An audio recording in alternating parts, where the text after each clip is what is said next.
Baada ya hapo tutaongozwa na wimbo namba 20.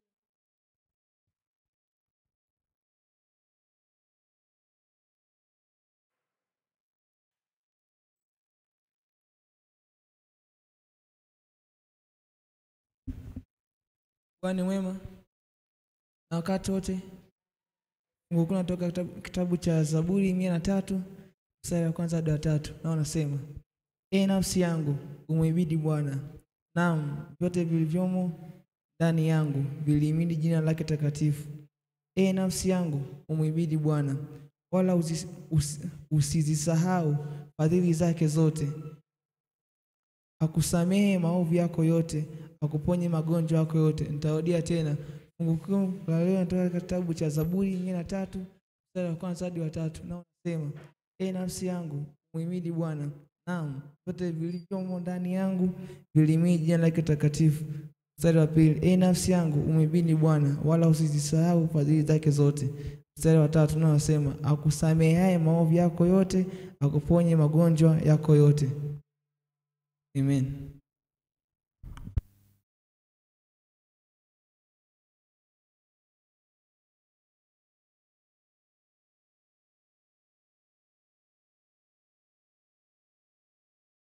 Namba 80 na 108 katika vitabu vikubwa. Ni kusi ambaye uko karibu na mgeni apate kuona maandishi hayo ya wimbo huo. Tupe moto, tuimbe. Tupe moto au hai uliowaka zamani,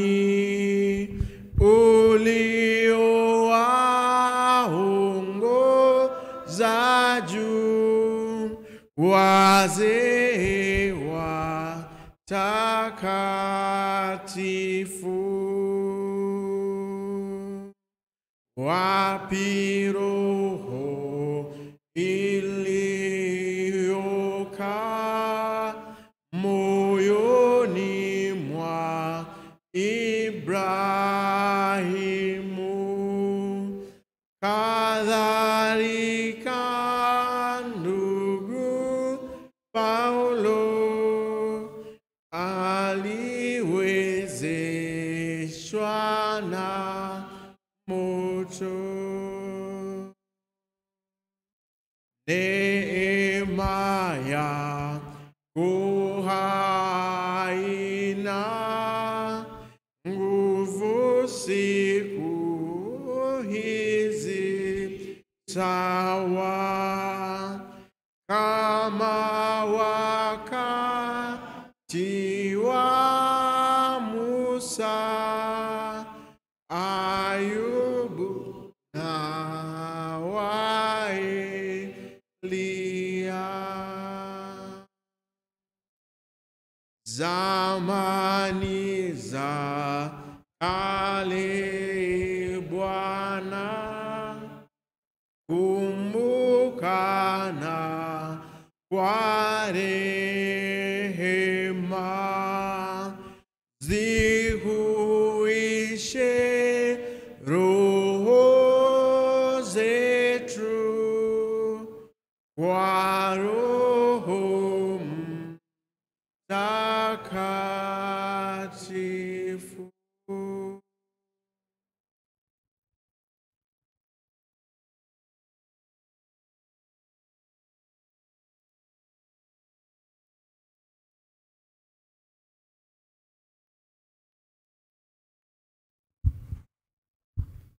Tuombe.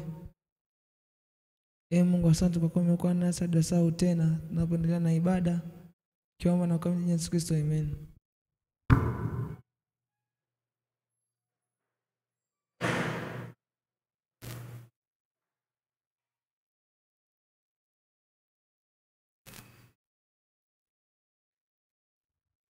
Tabasamu. Kanuni ya Mkristo. Tabasamu. Tabasamu. Kanuni ya Mkristo. Kanuni ya Mkristo. Tabasamu. Wangapi wana furaha siku ya leo? Mbona watu mmenuna hivyo? Wangapi wana furaha siku ya leo? Wamelazimishwa. Anakaa Bado kama hawana mlazimishwa furaha. hivi. Haya, sasa tupo katika juma la afya, na kwa namna pekee naona watu wengi ndivyo kuja na matunda wakaangalia. Sasa sijui wanaangalia wanatamani kula au inakuwa. Mimi mwenyewe natamani kula. Sasa hebu ngoja nikuulize, mazingira ni nini? Mazingira kwa ninavyojua, mazingira ni jumla ya vitu vyote vinavyomzunguka. Kwa unamaanisha hivi haya matunda kwenye mazingira yapo? Vipo ndani ya mazingira. Okay, sawa.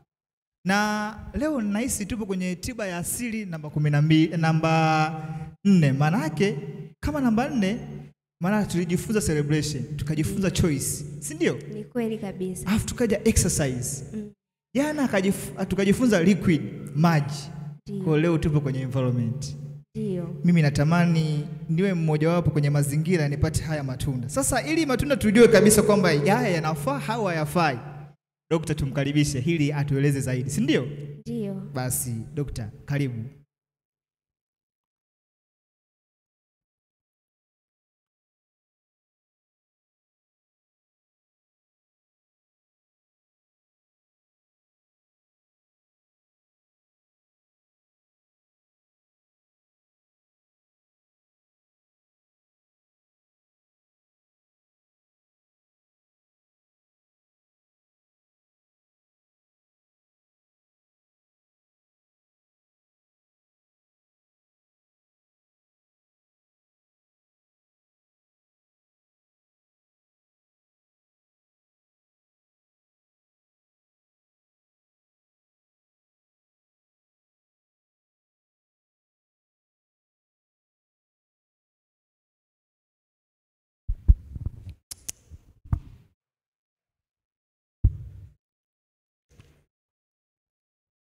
Bwana asifiwe. Bwana asifiwe tena. Na furaha kuwa pamoja nanyi katika jioni ya leo. Nashukuru Mungu kwa umbali ambao ametufikisha. Nashukuru pia kwa wageni ambao wamefika na ambao watakaweza kufika. Tupo na zawadi yenu, tutaenda kuwapa zawadi. Na tumekuwa tukijifunza katika juma hili mambo ya afya. Na kwa kweli ulimwengu, watu wengi wanauliza, nile nini, ninywe nini kwa ajili ya afya yangu? Watu wengi wana magonjwa, wana madhaifu katika maisha yao. Wengine wana kisukari, wengine wana presha, wengine wana matatizo ya macho. Kuna wengine ambao wanaumwa na mifupa. Wamehangaika kwenda sehemu mbalimbali kwa ajili ya uponyaji, imeshindikana. Wengine wameenda hadi India, wengine wako Ulaya. Wote ni wagonjwa, wasomi na ambao hawajasoma, wote wanaumwa. Miaka michache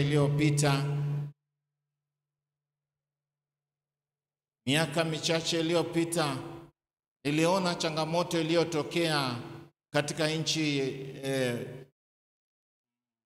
Jamhuri ya Muungano wa Tanzania, na nikaona dunia nzima iliweza kumulika na kuweza kuja hapa Tanzania. Nilikuwa Kisumu na hatimaye kanisa la Tarime Central.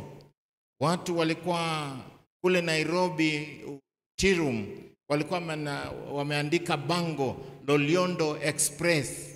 Yaani ulikuwa unafika pale unapata usafiri wa kwenda Loliondo. Nikiwa kule Kisumu, familia moja wakasema watachukua tu chopa, helikopta, wafike tu wapige kikombe cha babu na hatimaye warudi. Nikamwambia, hiyo hela mnatumia helikopta, samani naomba mnipe hiyo hela. Maana watu wengi walienda kule. Fundi mitambo, jaribu kurekebisha, nasikia echo. Mungu atusaidie ili tuweze kuwa vizuri. Basi nilipokuwa pale watu walikuwa wanaenda Loliondo. Mimi nilikuwa nimesoma kitabu kinaitwa Dhiki Kuu Inakuja Lakini Kuna Tumaini. Unaposoma ukurasa wa 60 hadi 62 Inasema katika siku za mwisho watatokea watu ambao watasema kwamba wamepewa maono na Mungu, watawaponya watu machoni petu, watawapotosha hata yamkini wateule. Enda katafute hiyo kitabu kasome ukurasa wa 60 hadi 62, matukio ya siku za mwisho. Watu watapelekwa wanahitaji uponyaji. Ndiposa afya ni muhimu sana katika kanisa la Waadventista wa Sabato. Tunafundisha juu ya afya. Tunafundisha jinsi ya kukinga maradhi. Tunafundisha jinsi ya kutumia sharubati. Nashukuru madaktari ambao wameweza kuleta matunda haya. Wengine wamemezea mate. Matunda haya mazuri. Weze nikuambie kwanza, tikiti lenyewe. Tikiti kama tikiti linasaidia watu, figo yako inakuwa hydrated. Pili, ina mbegu zake ambazo ni nzuri sana kwa ajili ya zinc. Pia tikiti hili lina cool the system. Mwili wa binadamu unapokuwa na joto lilikiwa, unahitaji kutumia tikiti mchana, utakuwa refreshed. Pia hapa tuna embe. Embe ndio inaongoza kwa vitamin C, sio machungwa.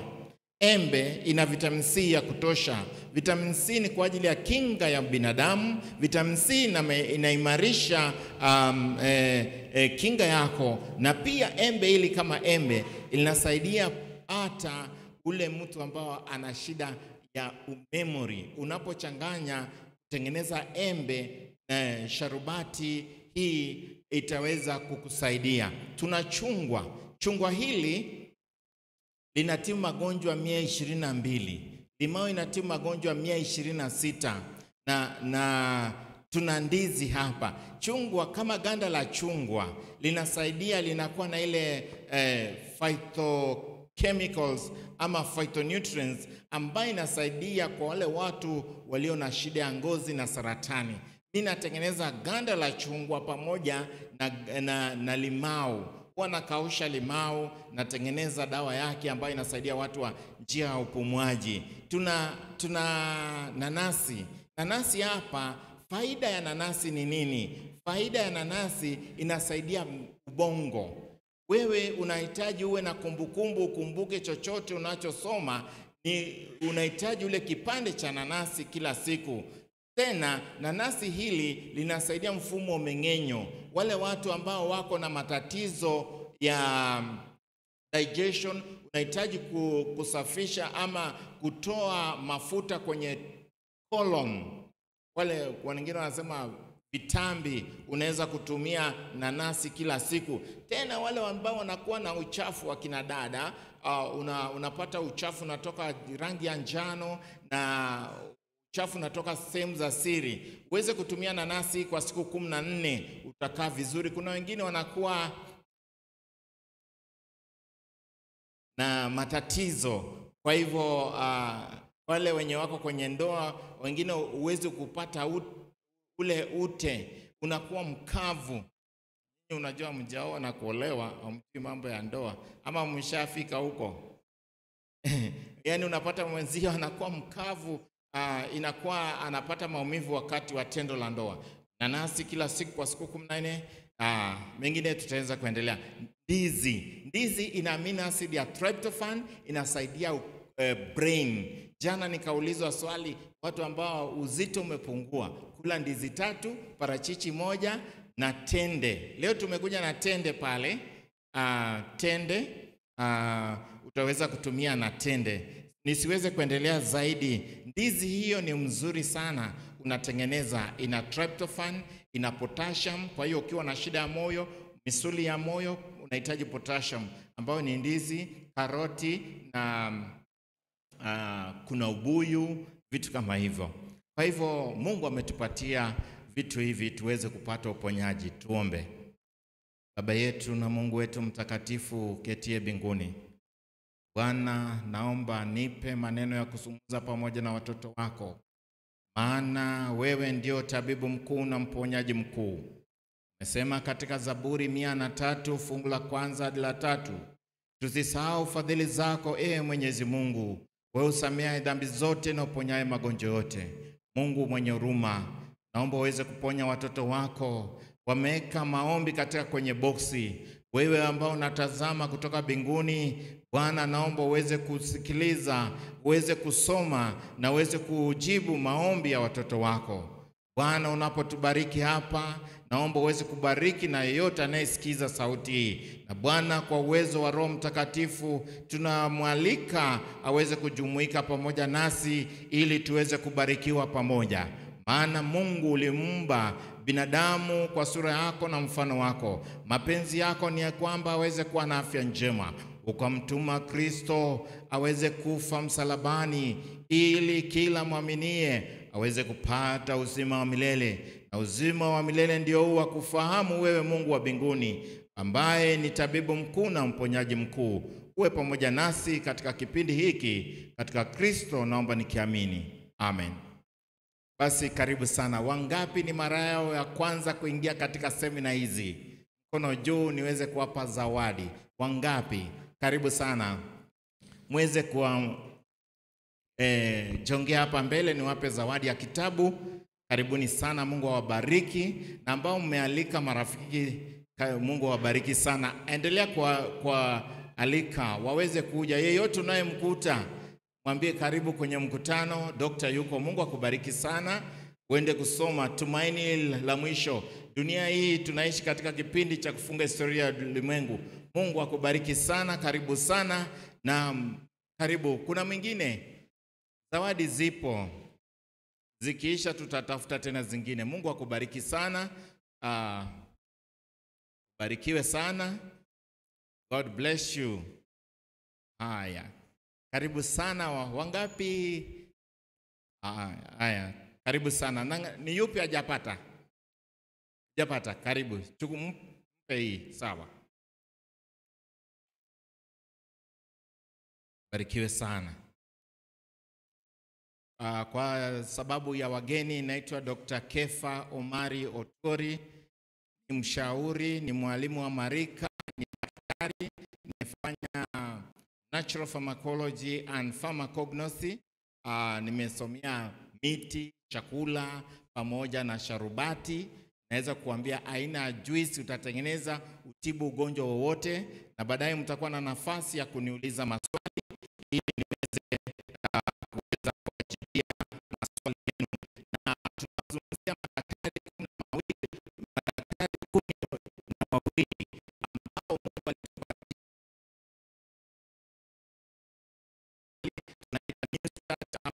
Mungu alitupa nutrition, exercise, water, sunlight, temperance, air, rest and trust in divine power. Mtegemee Mwenyezi Mungu ndio tabibu mkuu. Tukaangalia kwamba lishe namba 1, Mwanzo 1:29, mbegu, mboga na matunda chakula binadamu. Unahitaji kufanya mazoezi mfumo wako uweze kuwa vizuri. Unahitaji kunywa maji. Jana tukazungumzia juu ya kimiminika. Maji inatibu magonjwa 40. Hata kama mtu ana saratani, akinywa maji ya chemichemi ambayo inatoka kwenye chemcheni ambayo ni katika sio huku sehemu ambayo iko na chumvi, kwa siku 90 ataona muujiza hata kama ako na saratani, pamoja na sharubati ya ngano na vingine. Tukaweza kuangalia maji haya, 85% ya ubongo ni maji, 70 hadi 78 ya mwili wa binadamu ni maji, na tukaweza kuangalia maji yanatibu magonjwa 40. Hata kama kichwa kinauma, kunywa maji ya vuguvugu glasi 1 kila dakika 10 kwa saa 1 itaachia. Kama ikizidi baada ya saa 1, nenda kwenye maabara ama hospitali ukafanyiwe vipimo. Tukaona maji, hata kama unaumwa na hedhi, unafanya hydrotherapy, hot food bath, unakanyaga maji ya moto, kitambaa cha baridi, dakika 30, hata pressure iko 200 itashuka kwa 30% kwa saa 1. Mungu akatupa maji. Katika Ezekieli 4:11 inasema, na unywe maji kwa kuyapima nusu ya ini mara kwa mara, yaani glasi 8, yaani lita 2. Unapokunywa maji yale na ubongo wako unafanya kazi vizuri, figo yako inafurahi, ngozi yako inafurahi pia, maana inatoa toxins. Maana ngozi na figo ni ndugu. Figo ya nje ni ngozi, figo ya ndani ambayo inakaa nyuma ya mgongo, figo zako ziko nyuma ya mgongo, unakuwa hivyo. Basi tukaweza kuangalia kwamba kimiminika ni muhimu sana, na tukaweza kuangalia maji haya ni sehemu kubwa ya mwili ya binadamu, na kila siku tunapoteza lita 1.5, 1.5 liters. We need to replace. Tunaambiwa ukiamka kitu cha kwanza kabla hujaswaki, kunywa maji. Usinywe ya baridi, kunywa ya vuguvugu. Ya vuguvugu ina jumpstart mfumo mmeng'enyo. Watu wanavimbiwa, wanakuwa na matatizo ya constipation. Wengine tukaona jana magonjwa yanayoletwa chakula na maji, tukapata kuna bawasili. Tukaambiwa kula papai nusu kila siku, kula kipande cha nanasi, unaweza kula ndizi na maji tu kwa siku kama 3, utaona mfumo wako unakuwa vizuri. Mungu ametupatia kila kitu. Biblia inasemaje? Hosea 4:6, watu wangu wanaangamia kwa kukosa maarifa. Na maarifa ndio haya tunawapa hapa, kwamba Mungu amesema tunapomtegemea yeye tutapata maarifa. Chanzo cha maarifa yoyote duniani na popote ni kumcha Mwenyezi Mungu. Unapomfahamu Mungu wa mbinguni atakusaidia na utakaa vizuri. Nikaweza kuambia jana kwamba umtegemee Mungu pekee. Mimi nimemtegemea Mungu siku zote za maisha yangu, namtegemea Mungu. Hata kuna mgonjwa alikuwa na shida ya figo, anavuta pumzi ya mwisho afe, nikamwambia you will not die on my hands. Maana tumepeleka hospitalini pale, hana hela ya kupata kitanda peke yake 38,000. 38,000 ni 760 ya Tanzania. Hiyo ni kitanda tu. Haya, ufanyiwe dialysis, unaoshwa figo mara 3 kwa siku. 300,000 na tuseme 400,000 inafanywa. Uliza hata hospitali. Unafanywa mara 3, utatoa hela wapi? Ndio maana tunafundisha health education, afya kwa jamii. Tunafundisha jinsi ya kukinga maradhi ili tuweze kuwa na afya njema. Tuangalia juu ya mazingira, na leo ni kumtegemea Mungu, Mungu wa pekee. Kumtegemea Mungu ni mojawapo ya tiba. Ndio maana katika Zaburi 103, katika dini zote, dini ya Kiislamu, ya Kristo, wanaamini juu ya Zaburi, Torati, Injili pamoja na manabii. Unapoangalia katika hiyo Zaburi inasema tusisahau fadhili zake Mwenyezi Mungu, yeye asamehe dhambi zote na aponyaye magonjwa yote. Anayeponya magonjwa yote ni Mwenyezi Mungu. Anayesamehe dhambi sio mtu yoyote duniani, ni Mwenyezi Mungu pekee. Kwa hivyo leo tuweze kujua kwamba Mungu pekee ndiye mponyaji. Katika hiyo Zaburi 103 fungu la kwanza la 3, Kutoka 15:26. Katika Torati unasoma Kutoka 15:26. Exodus 15:26 inasema kwamba kama tutatii kwa bidii na kutegemea mapenzi ya Mwenyezi Mungu, hatutapata maradhi yaliyowapata watu wa Misri. Wa Misri waliopata magonjwa gani? Walipata magonjwa ya kupoza, ya ngozi na nyama kukakamaa, majipu. Na watu wanapata majipu. Unapopata jipu unahitaji kulitumbua.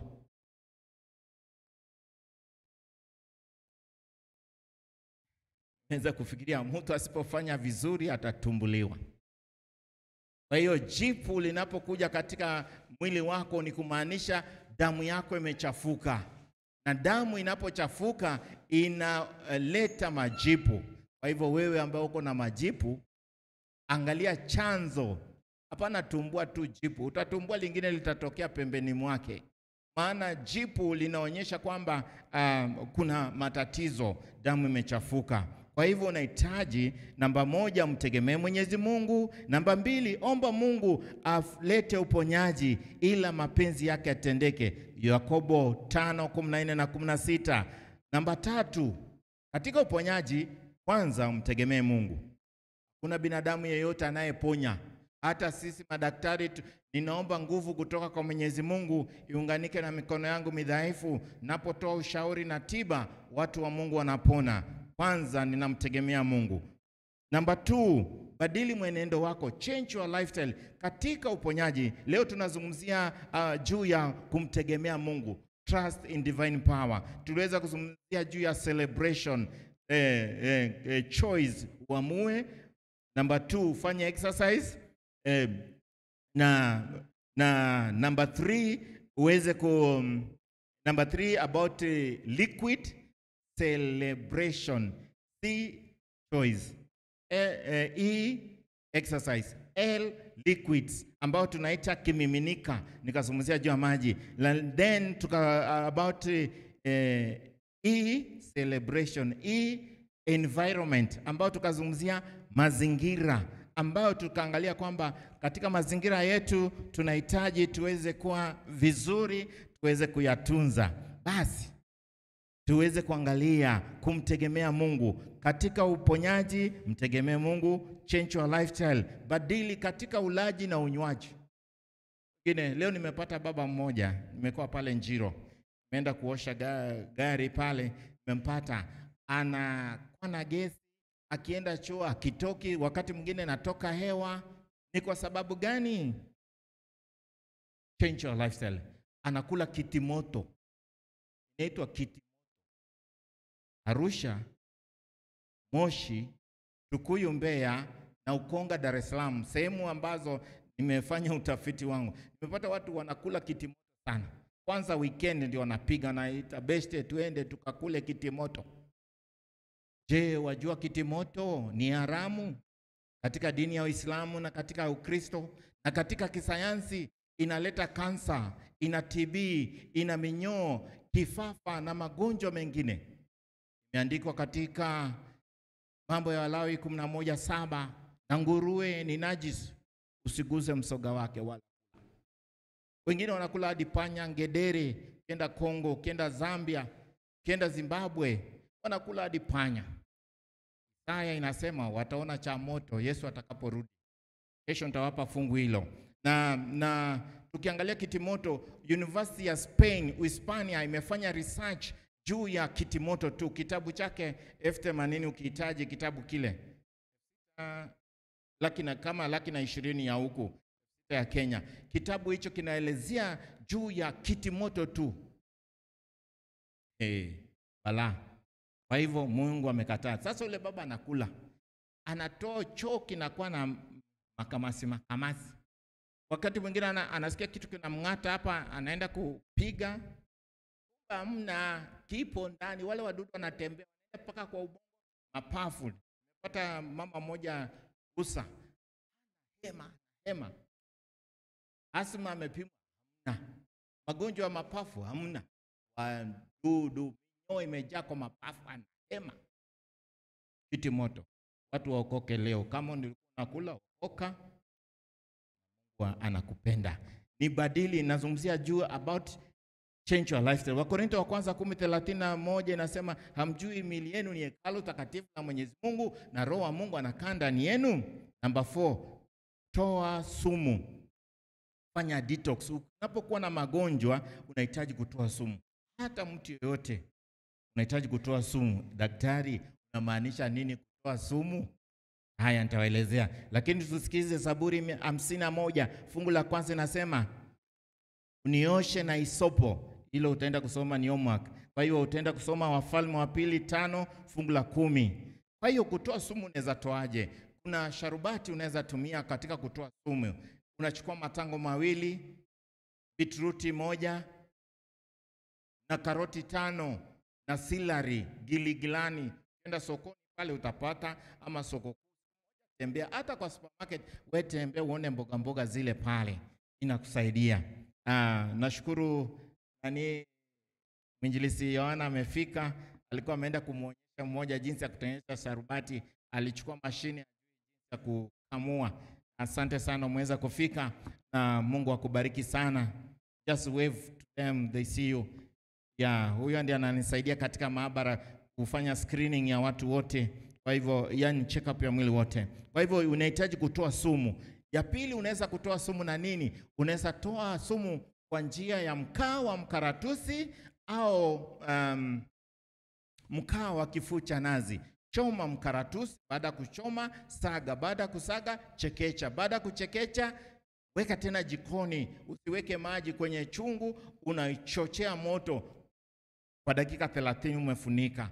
Naita activation. To activate, remove moisture and oxygen. Hiyo inasaidia nini? Inatoa sumu 205. Na hizo patia pamphlet vijizuu utaangalia kama nileta hiyo. Inatoa sumu 205 kama gani? Arsenic, mercury, lead, antimony, snakebite, dogbite. Mtu akinywa sumu, watu na nyoka na mbwa, overdose ya madawa, cancer pain, ana saratani, anaumia maumivu, mpe mkao mkaratusi, utapunguza makali. Overdose ya madawa, tumia mkao mkaratusi. Unaweza kutengeneza nyumbani ama tukuzia kwetu ambao tumetengeneza. Mungu ametupatia vyote. Fanya detox, yaani toa sumu. Pia unaweza toa sumu na nini? Na sharubati ya ngano. Tunaotesha kimea cha ngano kwa siku 7. Watafiti wamesema kwamba inapofika siku ya 7 ina virutubisho vingi. Ngano hiyo unaweza kutesha nyumbani pale kwa mtu ambaye ana kansa, aliye na kisukari, aliye na shida ya macho, aliye na shida ya ngozi. Majani yale ikifika siku 7 kamwa unajipaka ngozi. Nakwambia utapona. Sadaka shukrani kanisani, au msaidie mtu ambaye unajua ukitaka kunilipa, unamsaidia mtu ambaye ana uhitaji next to you.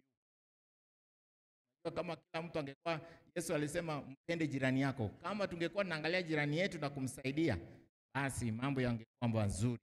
Just if you help somebody, toa sumu. Number 5, tumia maji kama tiba. Tulizungumzia hiyo jana. Maji unatibu magonjwa 40. Maji. Kwa maana unawekewa drip ukifika hospitali mara ya kwanza. Number 6, tumia dawa za tiba za kondeni kama rosemary.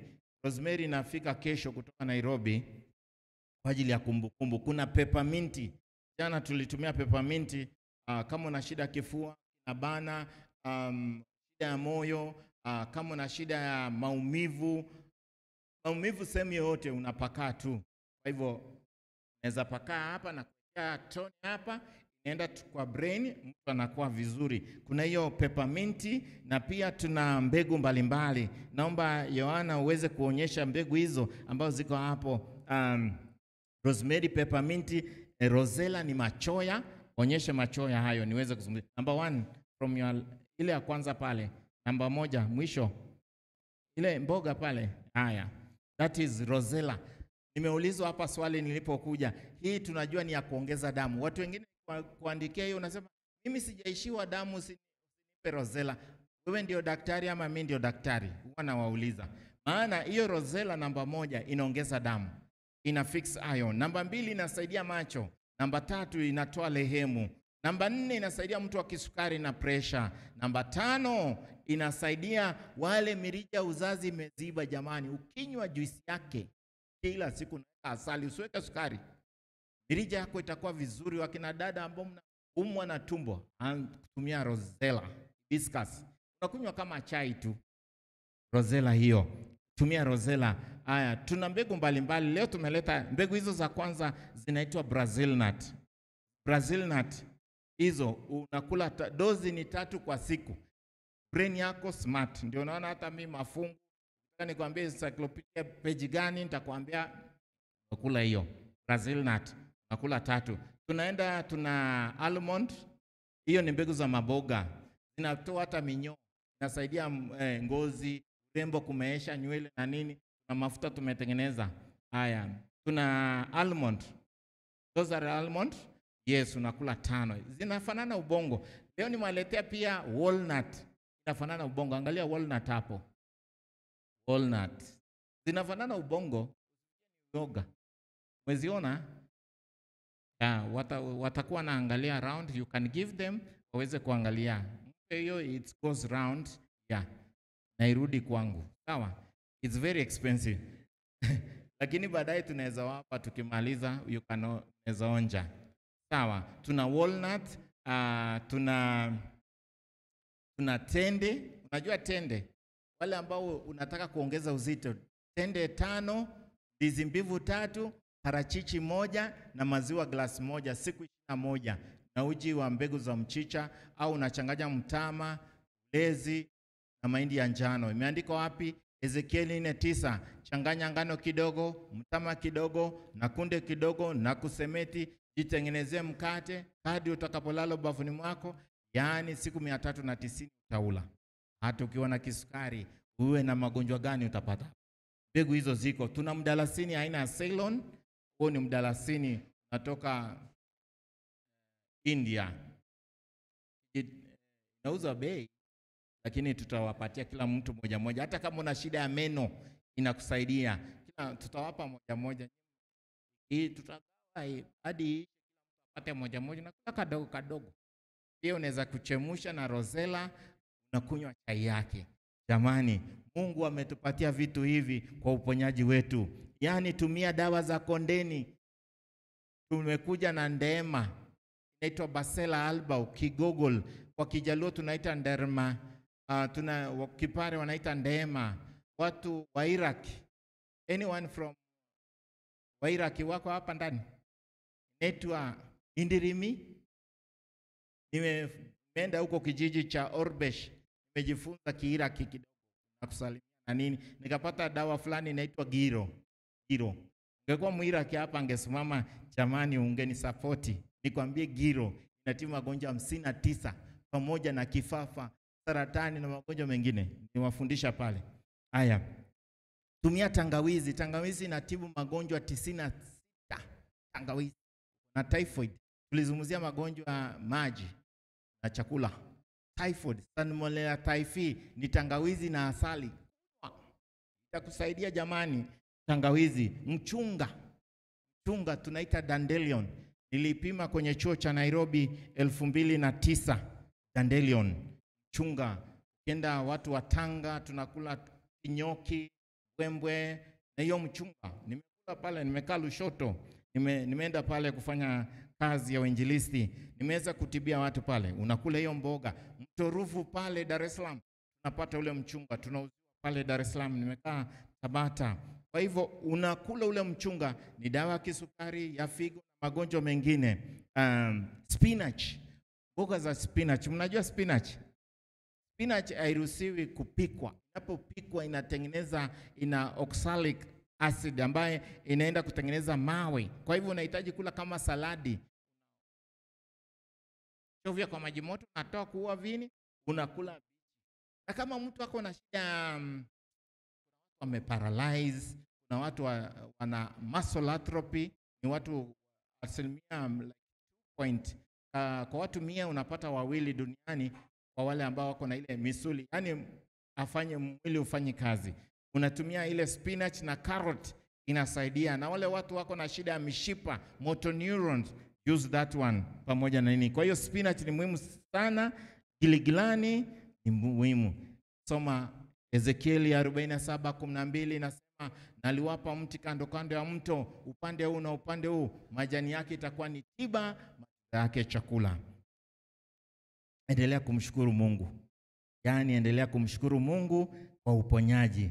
Wathesalonike wa kwanza 5:18, Luka 17:12 hadi 19. Na kuwa mwaminifu, Bwana atakutendea mema. Kwa hivyo kumtegemea Mungu na kupumzika baada ya kazi ngumu. Tuko namba 6, daktari namba 6. Tumeenda namba 4, kumtegemea Mungu, ambao ni kufuata mapenzi yake na kupumzika. Kupumzika, yani kupumzika wa mwili mwili wa binadamu ni mtambo wa pekee unaojiendesha na kujirekebisha wenyewe. Unajua hivyo? Anatomy and physiology ya mwili ya binadamu una uwezo wa kujitibu kila ugonjwa. Kama ni moyo una shida, isupply nutrients ambazo inahitaji, ambapo ni cabbage na carrot ndio dawa ya moyo. Unajua hivyo?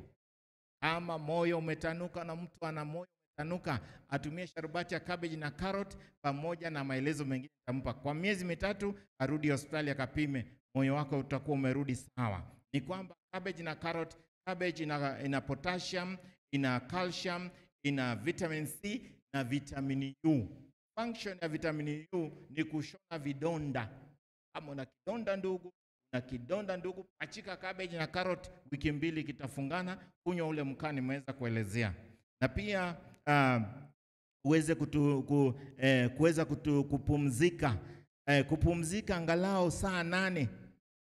Jamani, nalala masaa 7 au 8. Wengine hapa wanalala saa 8, saa 7. Unajiumiza. Lala mapema, amka mapema. Hata ukiamka saa 9 uko fresh. Lakini ulale by saa 4 kulala. Saa 9 umeamka uko fresh. Masaa 2 kabla usiku wa 8 ni bora kuliko kulala baada. Na uzime taa. Unapozima light, mwili wa binadamu unataka giza kuproduce ile feel good hormones. Haya, eleza upande huo. Kwa hiyo kutopata muda wa kutosha wa kulala usingizi angalau masaa 8 katika masaa 24 udhoofisha afya na kuathiri tija ya kazi. Ndio maana watu wengi, ajali nyingi zinatendeka kati ya saa 6 usiku na saa 2 asubuhi kwa manane. Maana wengine wanakaa sana na afya na ni chanzo cha magonjwa yakiwemo magonjwa ya akili. Watoto wadogo wanahitaji kulala muda mrefu, wanahitaji muda wa kupumzika, na kupumzika katika juma. Mwenyezi Mungu ametupa siku ya 1 katika juma kupumzika. Kwa hivyo tutahitaji kuweza kuwa na afya njema tunapomtegemea Mungu na siku zote. Leo nataka nizungumzie magonjwa 3 yanaletwa na malnutrition, ambao tuna anemia. Kuna watu wako na sickle cell anemia, kuna watu wanapungukiwa damu. Ukipata mtu anapungukiwa damu, kwa mfano mtu ambaye anapungukiwa damu anahitaji vitamin A na madini chuma, na wengine wanakuwa na malaria mara kwa mara, anakuwa anachoka, anapungukiwa damu. Unahitaji utumie nini? Tumia mchicha. Unapika mchicha, unaweka binzari manjano. Ya pili, unahitaji kutumia uji wa mbegu za mchicha, nafaka nyeupe kilo 3, mahindi ya njano kilo 2 na ulezi kilo 1. Unaweza kuchanganya vitu hivyo na mtama. Imeandikwa Ezekieli 4:9. Enda soma kwenye Biblia yako vizuri, hiyo ni homework. Avoid refined foods. Increase vitu ambayo iko yellow, vitu vya njano, nanasi, ndizi, passion, vitu kama hivyo unapotengeneza na itakusaidia. Hiyo nimeweza kuambia juu ya anemia, anayepungukiwa damu. Cha pili, mtu anayepungukiwa damu, ukitaka iongeze damu haraka, passion, carrot na nanasi, tengeneza sharubati, juisi yake, utaweza kumsaidia hiyo. Na mtu aliye na shida kama hiyo, kuna wengine upungufu wa watoto unapata wako na kwashako. Naona utafiti ulifanywa katika kwa Singida na nini, tunapata watu wanakuwa na nini kama hiyo, na vyakula vipo, tuweze kutumia vyakula hivyo. Kuna wengine wanakuwa na scurvy, yani au akiswaki. Wengine wa kiswaki anatoa damu. Kula nyanya moja, chungwa moja wiki 6, meno haitatoa damu. Umenisikia? Nyingine tutaelezea. Mnawaambia ile vitu inapatikana nyumbani. Night blindness. Kuna watu usiku haoni vizuri, kuna watu macho ni hafifu, huoni mbali, huoni karibu. Achana na sukari. Kama una shida ya macho, acha sukari. Na vitu vya sukari vyote vinayotoka kwenye kiwanda. Anza kula vitu katika wasilia wake. Kwa hiyo unahitaji kula hiyo, ule uji na sharubati, hiyo itakusaidia, na kunywa Rosella. Iko sokoni. Hiyo ni 1,000. 1,000 jamani. Tunawekanga vocha. Hiyo naloweka kwa maji ya moto, nachemsha, napiga. Hata kama una asali unakunywa hivyo hivyo, itaweza kusaidia. Kuna wengine wako na goita. Aliniambia mzazi wangu na goita. Ukiwa na goita, kunywa ule uji na uweze kufuata kanuni hizo. Hatimaye utaweza kutumia nini? Soya beans. Chukua maharage ya soya yale, toa ngozi yake.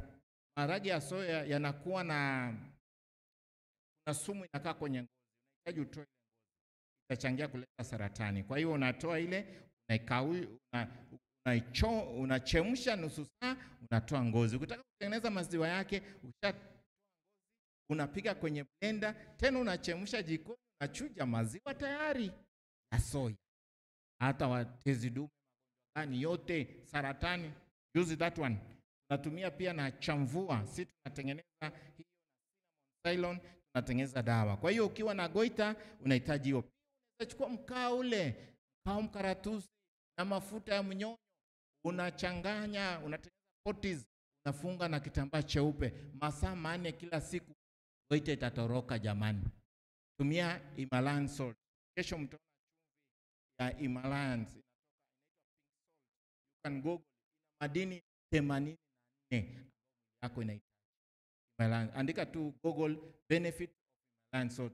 Una muda wa kusoma kuangalia afya yako, kwa sababu muda umeenda jamani. Naomba aliye na swali aweze kuuliza daktari.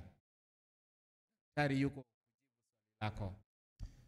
Baada hapa ni hela. Leo nimeandikiwa na mgonjwa kutoka Ontario, Canada. Anataka nimtumie dawa ya saratani ya damu, leukemia. Ana kansa ya mifupa. Ana shida hiyo. Ukitaka kuona, msiseme tunaongea mambo yangu.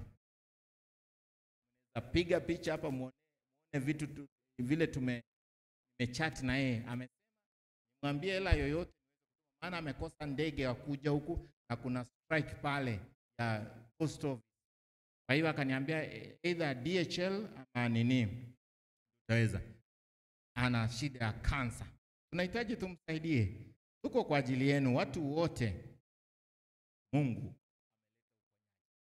ametuweka duniani. Kazi yangu duniani sina kazi nyingine kuokoa maisha ya watu. Mpaka Yesu arudi. Kazi yangu itaisha Yesu atakaporudi. Ufunuo 21 fungu la kwanza hadi la 4. Utaenda kusoma hiyo. Ndio kazi yangu itaisha siku hiyo Yesu atakaporudi. Kwa hivyo kwa sasa na wasaidia walio na magonjwa mbalimbali.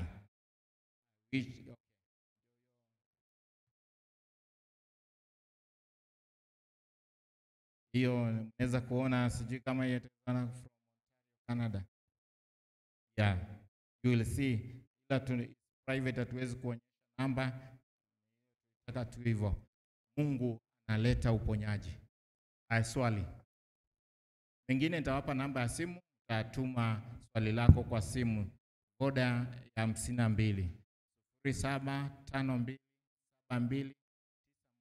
Ukituma message yako pale, tatizo utaweza kusaidia free consultation.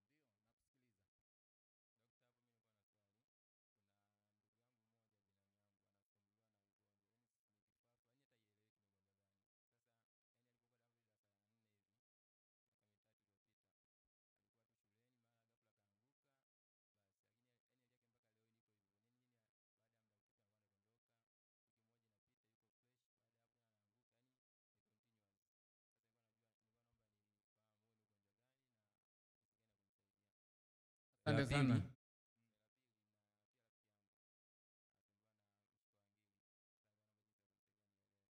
Asante sana. Akidondoka anaweza kuwa na shida ya moyo ama mshipa ya fahamu, anakuwa na matatizo kama hayo. Ni vizuri kufanywa vipimo. Kuna hospitali ziko karibu na sisi pia tunafanya check up ya mwili wote kwa shilingi 10,000 kwa sababu ya hii seminar. After 35,000. Ilikuwa 100,000 tumepunguza 10,000 tu, check up ya mwili wote, tukamwambia shida yako. Pengine anakuwa na kitu kinaitwa hypoxia, low oxygen kwa cells na organs, anadondoka.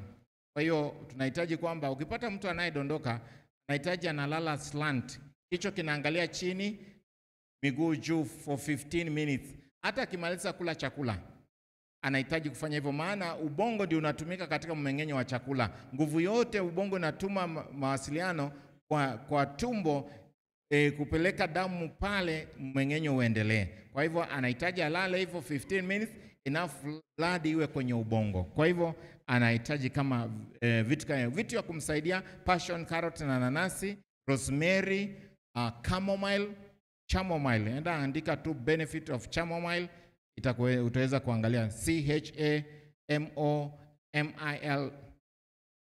chamomile.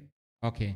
tutaenda kutangalia hivyo. Nimeenda kuagiza Nairobi, wameniambia imeisha, lakini rosemary inakuja pamoja na hiyo ya kutoa sumu. Activate chako natoa sumu 500. Kwa hivyo ataweza kutumia hiyo. Kingine achane na sukari na soda, na pia uweze kuangalia anahitaji kufanyiwa vipimo, uangalie sukari yake iko namna gani ama inashuka. Kuna vitu vingi tutaangalia tutakapopima, na tutamwambia matatizo yake. Pengine amepungukiwa madini chuma na vitamini A. Pengine kesho nizungumzie vitamini chache na jinsi ya kutengeneza DNA ya binadamu, jinsi ya kutengeneza kinga ya mwili, nikwambie vyakula gani utakula kesho. Alafu yule mtu anakuwa na ngiri, kipindi cha baridi ndio ngiri nashika sana. Nimewahi kuwa Dar es Salaam pale, kapata jamaa moja amedondoka karibu kule Tabata Magengeni. Nilikuwa nimeitwa kanisa Kristo Falme Roman pale. Nilikaa mwezi moja kutibia watu, nimekewa hema pale. Nitibu mtu mwingine hata stroke akapona. Au unatumia nyanya 5, punje 5 ya kitunguu, sharubati yake unaota jua. Sasa yule nikapata, kumbe anatibiwa pale hospitali ya Tabata pale. Akanionyesha, niona mtu anajikunja pale. Mimi daktari, lakini nafuata pia procedure. Nilimpa huduma ya kwanza, akarudi vizuri, lakini kamwambia enda ukamwone daktari wako pale, maana amezoea pale. But nilimpa huduma ya kwanza, nilimpa koti langu forever, maana alikuwa anatetemeka. Nilikuwa nimevaa koti nzuri, nikampa zawadi, kumpa joto, apate joto, na kachukua kalipia bajaji mpeleke pale. But niliambiwa mambo ilikuwa vizuri na nilimpa dawa. Kwa hivyo wakati wa baridi mtu angiri na, kwa hiyo nyanya moja, chungwa moja wiki 6, kamua limao moja asubuhi na jioni siku 10, unahitaji punje 3 ya kitunguu saumu wiki 6, na chai ya tangawizi. Ningesema chai ya tangawizi, maji na asali, basi itakuwa vizuri. Dawa zingine utapata kwetu, au uwezi ukapata popote. Asante sana kwa swali nzuri.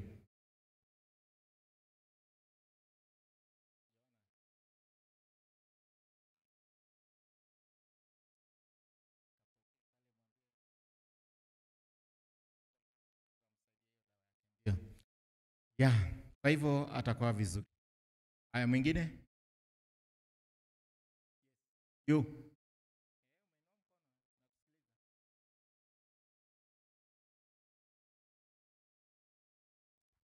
Ugonjwa wowote duniani, kila ugonjwa inapona. Dokta, umetutajia dawa nyingi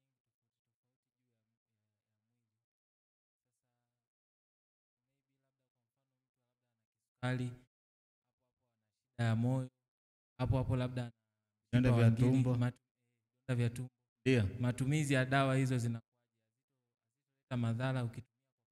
Italetaje madhara? Na daktari ndio huko anakuelekeza. Ndio nahitaji kwamba maelekezo yake juu ya matumizi kwa muda. Haya, unaanza kutibu vidonda vya tumbo na huko ukiregulate sukari. Vidonda vya tumbo vinapona na wiki 2. Kama una vidonda vya tumbo, unakunywa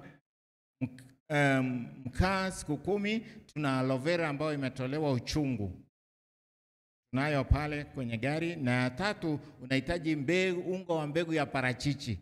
Ukinywa asubuhi na jioni kwa maji moto na asali siku 21, vidonda vyote vinapona. Peptic ulcers, gastric ulcers, duodenal ulcers, Helicobacter ama H. pylori inapona. Pia number 2, cabbage na carrot. Cabbage robo, karoti 7. Kamua juisi yake bila kuweka maji. Enjoy juisi yako, inapona. Nimwambia cabbage iko na vitamin U. Vitamin U inashona vidonda. Mtu aliye na kisukari anahitaji kunywa sharubati ya mboga mboga. Anahitaji kunywa uji. Hata akifanya kama semi fasting siku 21, anakunywa uji, anakunywa juisi ya mboga mboga, anakula parachichi moja. Utashangaa muujiza. Watu wangu wanaangamia kwa kosa maarifa. Magonjwa yote yanapona, utaelekezwa jinsi ya kupona. Na muda unahitaji kufuatilia. Vidonda vya tumbo utaenda siku fulani, pressure siku fulani, kisukari itaenda miezi hii. Basi, asante sana kwa swali nzuri. Mwingine pande huu jamani. Yes.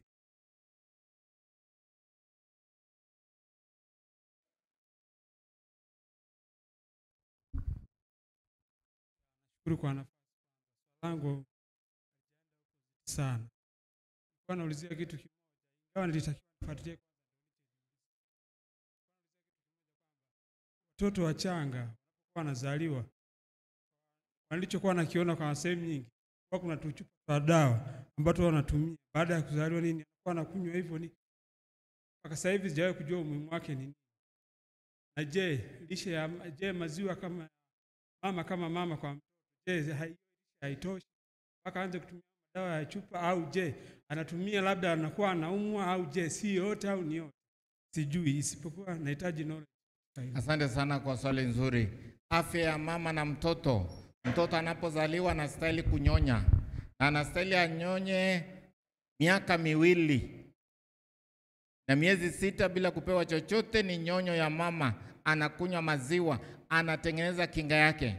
Lakini watu wengi kwa sababu ya kazi na nini wameacha kuwapatia watoto. Mtoto aliyenyonya vizuri hakuna siku utamuona hospitali. Nina watu vijijini pale walionyonya, na mzungu ana watoto wake 2 aliwanyonyesha, hawajai ugonjeka, wako over 20 years hawajaenda hospitali. Ni daktari huyo, watoto wake walinyonya tu, hakupewa tiba nyingine yoyote.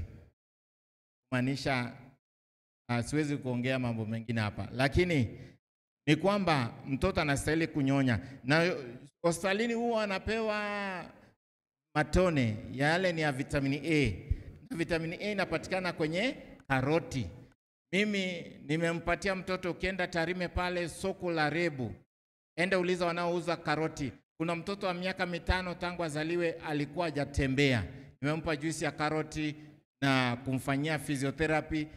Mwezi mmoja ametembea. Ubungo, Dar es Salaam, mtoto wa miaka 4 tangu azaliwa hajatembea, ametembea na wiki 2. Sharubati ya karoti.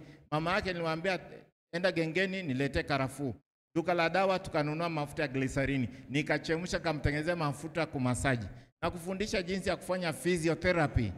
Tuna physiotherapy, phytotherapy, aromatherapy, heliotherapy, dietotherapy. Pengine nikuja niwaelezee kesho mambo ya diet, physio, kufanya mazoezi. Ndio maana kila hospitali kuna daktari wa mazoezi.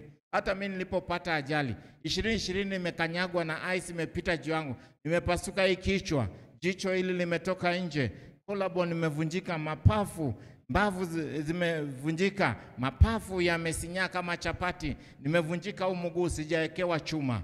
Nimetumia sharubati ya karoti lita 1 kwa miezi 2. Nimekula mboga ya ndema, Basela alba. Hiyo mboga napenda muoteshe. Hata tunashauri kila hospitali wagonjwa katika diet yao wapewe hiyo mboga wale. Miujiza utaona tu. Mungu anapenda tuweze kuwa na afya njema. Watoto wanapona. Wazazi, nyonyesha watoto miaka 2. Anaenda anacheza, anarudi ananyonya. Miaka 2 anakuwa na kinga. Alafu watoto wapate sharubati ya karoti na mengine mengi. Utanipata ndani ya simu jamani. Tunaona muda umeenda, tunahitaji watu wapumzike. Sawa sawa. Kuna mtu burning question ni offer kwa wageni. Swali linao kusumbua sana, unatamani daktari jamani ongea hili juu yangu. Inua mkono juu. Nione pale wa blue ni wewe? Haya. If you have a question, inua mkono ni kujibu kabla tujafanya ombi la baraka la mwisho. Haya. Mengine andika 0752729124. Utaniandika message. Na kama una ombi lako, unahitaji something God to do a miracle in your life. You have something unaombea. Weka kwenye hii box. Mimi sitaki kuiona. Mungu ndiye anaona. Mimi nitaomba tu. Na Mungu atatenda mapenzi yake. Anyone? Yes. Basi Daktari, nashukuru kwa nafasi hii. Nilikuwa na sio swali, ila nina changamoto ambayo imekuwa ikinikumba tangia mwanzo wa huu mwaka, mwezi wa kwanza mpaka sasa hivi. Kuna kitu kinanitokea nowadays, yani in case imetokea na hasira, nimeshikwa na hasira, ama for example nina stress. Kuna kitu kinapita tu, yani kama vile moyo unachomwa na kitu, alafu nikipumua kwa nguvu mara moja ile hali inaisha. Sasa nimeshindwa kuelewa ni tatizo gani. Kwa nilikuwa natamani nisaidie niweze kujua ni tatizo gani na namna ya kulitatua changamoto. Asante sana kwa swali nzuri. Ukiwa na hasira, dawa ya kwanza ni kuvuta hewa. Ndio tutakuja zungumzia daktari wa hewa. Yaani hewa when you breathe in mara 10, kama unasokotwa na tumbo itaachia, kama unaumwa na hedhi itaachia, kama una hasira, hata before ukienda kwa interview you need kwa relax, tension inaisha. Kwa hivyo ukiwa na hasira, Biblia inasema moyo mchangamfu ni dawa kwa mifupa. Smile moja tu, kismile tu, tabasamu moja, unaongeza sekunde 8 kwa maisha yako. Ukinuna unapunguza miaka, kama ulikuwa uishi miaka 70 ama miaka 100 unaanza kupunguza. So keep smiling jamani, dawa. Kwa hivyo tena wanaokula, utafiti umefanya kwamba wanaokula vyakula vya wanyama, damu ile, wanakuwa na hasira sana. Anaweza kukuchapa ama kuchome, baadaye akuje kujuta. Biblia inasema katika Mwanzo 9 fungu la 4 na 5, damu na mafuta usile. Nyama unahitaji, watu wa zamani walikuwa wanakausha, unga na kitunguu saumu, tangawizi na limau, na kwa vizuri. Mengine mengi tutaweza kusoma kwa sababu ya muda. Asante sana. Muda umeisha, maswali ni mengi. Siku nyingine tutakutana panapo mapenzi ya Mungu, lakini usikose hii siku chache zimebaki, siku 2. Usikose, walike na wengine. Kila mmoja aliyekuja hapa mwalike na mwenzako. Kesho yoyote utakayemwona mwambie karibu. Tuweze kusimama. Tupe moto wa uhai uliowaka, uliowaongoza juu wazee watakatifu. Wapi roho ili. Kama una ombi leta kwenye boksi.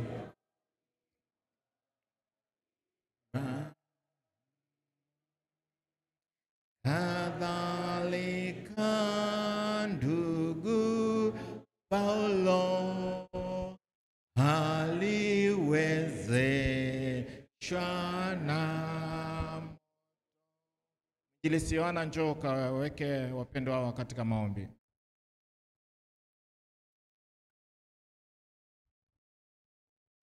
Ombe. Baba yetu mwema, Mungu wa mbinguni, tunakushukuru sana kwa nafasi uliojalia wana na binti zako kupata kujifunza maarifa haya juu ya afya zetu. Jina lako litukuzwe. Haja za mioyo ya watoto wako ninaomba Yesu ukazisome katika jioni ya leo. Ipo boksi ambayo imebeba haja za watoto wako.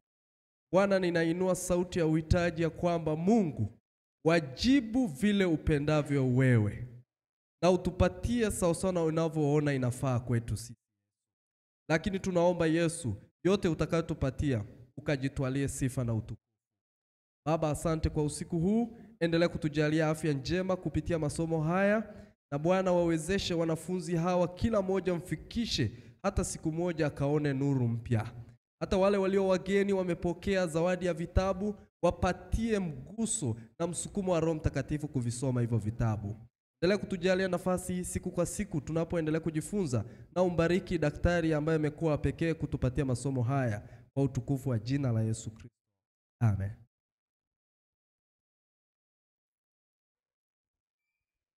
Asante sana. Mungu wazidi kuwabariki. Unaweza kurudisha zile seeds ambazo mlipewa hapo nazo. Kama unahitaji utaweza kuniona pale kwenye gari, tutakupa. Utailipia ibaki ya kwako ule, itakusaidia. Mengine tutaleta kesho na dawa mbalimbali. Kama unahitaji, Jumapili tutaona wagonjwa kule Njiro. Kama una ndugu rafiki popote, tunapatikana Mwanza, Nairobi na hapa Arusha vile niko.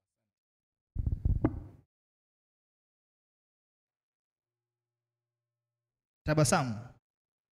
Hauna Mkristo, tunaendelea kubarikiwa bado siku moja. Alhamisi tayari imeisha, maana tayari tunaanza masaa mengine. Kwa hiyo naomba tuendelee kuhudhuria, tuwai saa 1:15 daktari anasimama kwa ajili ya kutupatia masomo haya. Na kwa kusema hivyo tumefika mwisho wa vipindi vya leo katika Juma la Afya. Nakaribisha tena kesho tuendelee na afya. Basi tusimame.